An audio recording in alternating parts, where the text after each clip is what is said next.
Let's get the latest now by welcoming political analyst Mr. Bongani Mhlangu. Bongani, it's always a pleasure to have you with us on the show, so welcome. So let's first get your opinion on this news just in. What do you make of these news of Zuma-Sambudla's resignation from Parliament? No, greetings to you, AJ, greetings to the viewers at home, and also the colleagues there in studio. So I don't think this was a voluntary resignation. I think she was instructed to do so. And why I think that is because there has been a series of misconduct. We'll go back to the misconduct where she was charged under the Protection of Constitutional Democracy Against Terrorist and Related Activities Act. She was charged, she's undergoing trial as we speak. There was also a misconduct within the organization MKP, the one where she attacked the Secretary General of the organization on social media. And she was instructed by the president, her father, to issue an apology, and a disciplinary procedure would then unfold, which even today, we don't know what actually happened with that case, which was a serious case according to the constitution of MKP, which must lead to expulsion of a member, but she was still there.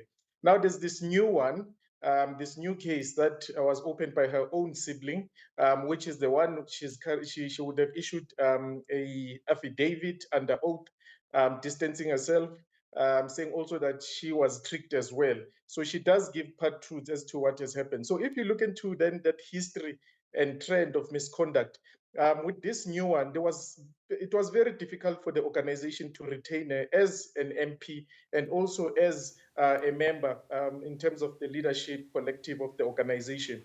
But also then to say that the organization would have expelled her, took her to it would have embarrassed her, and would have made it difficult for her to even return at the later stage. And also that would have spilled over to her father as well, because we know that she has been enjoying privileges due to that familial proximity, or her father being a kin in the organization and leading the organization, and it's his word that goes. And we have seen that so many times. I mean, even with the appointment of the second deputy president, as a position that doesn't exist in the MK position, in the MK constitution.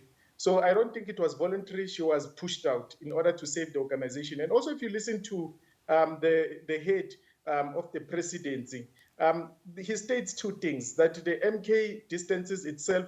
However, they believe that she's innocent. Yes, he does not put it directly, but that's, if you read into his statement, that is basically what he is saying. Bongani, and that's the point that I want us to further unpack on. I mean, the party has since distanced itself. I'm sure you saw the clip preceding our interview where the party has distanced itself from her current conduct. So, but from what authority then would she be acting if she did, in fact, actually recruit these young men to Russia?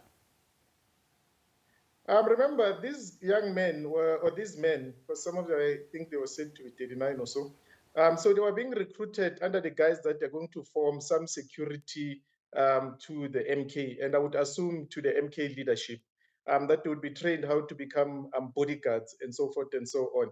So obviously, if that was the case, I mean, if then someone as credible as her, due to the proximity that she enjoys, that her father is the president, to say that you are probably going to be recruited in order to give protection, and even maybe protection to the head of MK. It would have been easy for any young man to believe her because of the position that she stands on in the organization and that proximity as well.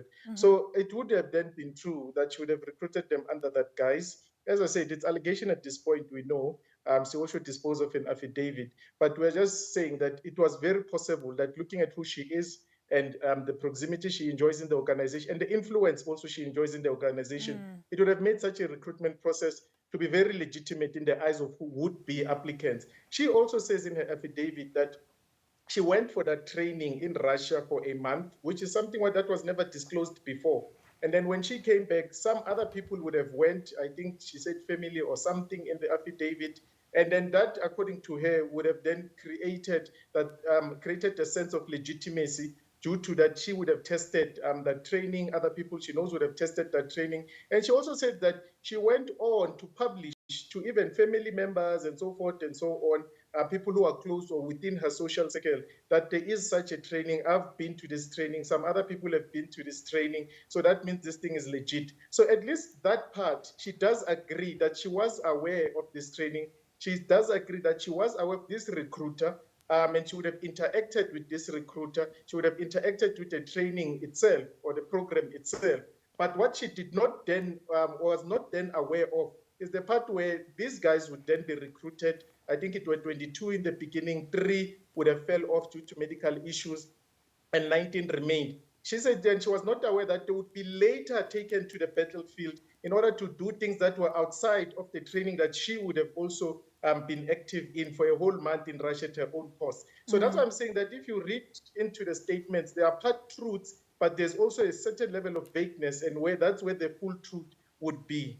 And it's quite interesting because this comes after very similar human trafficking allegations via social media influencers were actually leveled against some of these influencers in the previous months. I'm not sure if you remember that, but I mean, these are denting and serious developments, especially at such a crucial and critical time, Bongani, of the local government elections. We do see the party currently making inroads within ward elections, but they need to seriously get their house in order to even stand a chance at the polls next year. No, that is very true. The party has been doing well in the by-elections. I mean, from every election that they've been engaged in, at least for this year, they would be in the top 4. They've just secured a ward in Mandeni. I don't know if I'm pronouncing it correctly. They are currently engaged in a by-election in Ward 109 in Eguruleni.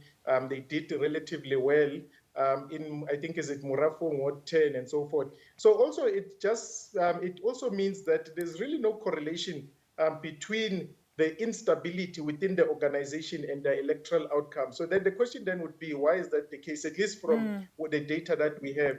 And then we look into the constituencies of which they've been engaging in those elections and the performance, is that those people relatively are not interested in people being potentially human trafficked, a creation of a position that is not within the constitution, without a proper constitutional amendment process, disciplinary outcomes not being published, even if there was a disciplinary procedure conducted and so forth. So those people there, those who are 10 in Murafong, in Mandeni and so forth, are not people who necessarily are interested in those things. Hence, they continuously then give the support. But then at some point, it would get to that point where now people then start paying attention, and then they would see then these things that we are currently engaging on. And that is where now the organization might have a problem with regards to correlation between its electoral performance and also its internal operations and stability. But for now, there doesn't seem to be any correlation. I mean, the internal leadership squabbles and challenges that are currently also mired around the party. We know they're tabled a motion against KZN Prima. So there's quite a lot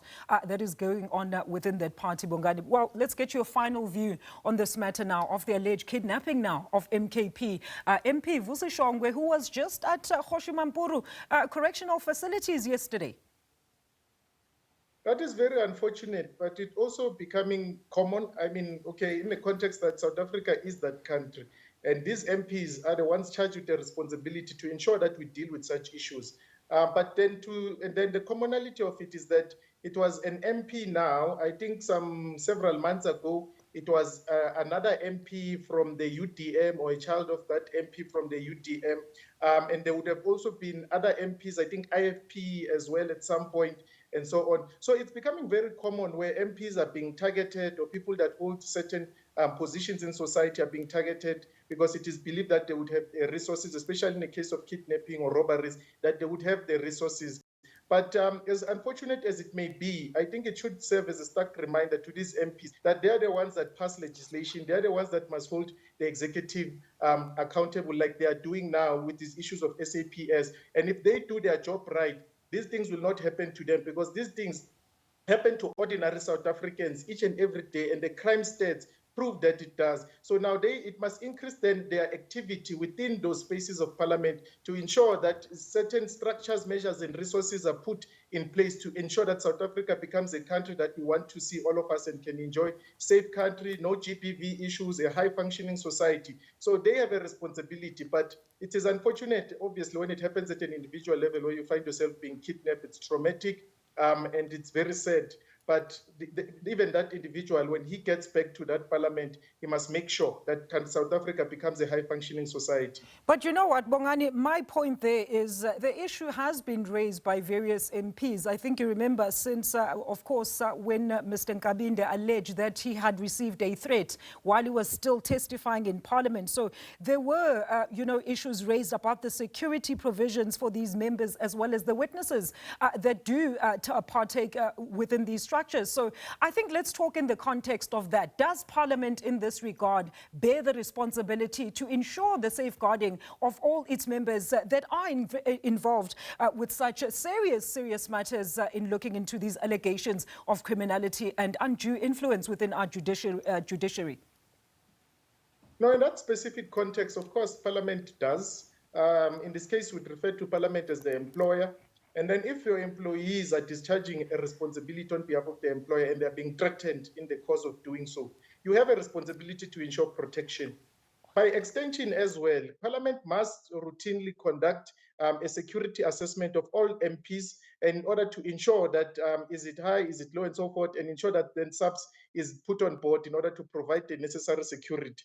Because you would know that even those that have security, not even from organizations within cabinet, like for instance, a person such as Julius Malema, I think he enjoys security from the SAPS, VIP protection, and so forth and so on. So it's because security assessments would have been conducted. So these MPs that are currently engaged in such a sensitive issue, obviously their security might be compromised. And it's the employer who should have then ensured that a security assessment is conducted and then the resources are made available. So even now, moving forward, the MPs that are engaged and other MPs as well that are engaged in sensitive issues, like for instance, even the RAF issue, it's quite sensitive because it speaks about a lot of money. And we know that when you deal with such issues, holding people accountable, it might compromise either your security or the security of your loved ones. So Parliament must do that on a routine basis. So it also goes to, it also shows the failures of the employer to ensure that its employees are protected at all times and can execute their responsibilities without fear.